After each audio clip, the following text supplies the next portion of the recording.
સુરત જિલ્લામાં વહેલી સવારથી જ વરસાદ વરસી રહ્યો છે ત્યારે સુરત જિલ્લાના 7 તાલુકામાં આજે વહેલી સવારથી જ મેઘમહેર થઈ હતી।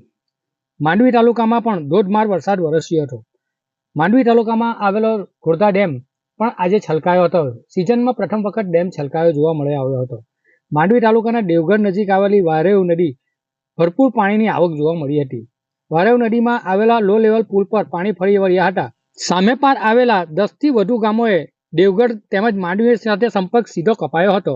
બપોર સુધીમાં માંડવી તાલુકામાં 2 ઇંચ જેટલો વરસાદ પડી ચૂક્યો હતો। લો લેવલ બ્રિજ પર પાણી ફરી વળતા સામેથી ગામના લોકોએ કમર સુધીના પાણીએ બહાર નીકળવું પડી રહ્યું છે અને તેની હાલાકીનો સામનો કરવો પડી રહ્યો છે। તો બીજી તરફ વાહન વ્યવહાર પણ બંધ થયો છે। જો આ ગામના લોકોએ માંડવી આવવું હોય તો 15 કિલોમીટરથી વધુનો ફેરાવો ફરીને માંડવી આવવું પડે એવી હાલ અત્યારે સ્થિતિ સર્જાઈ છે।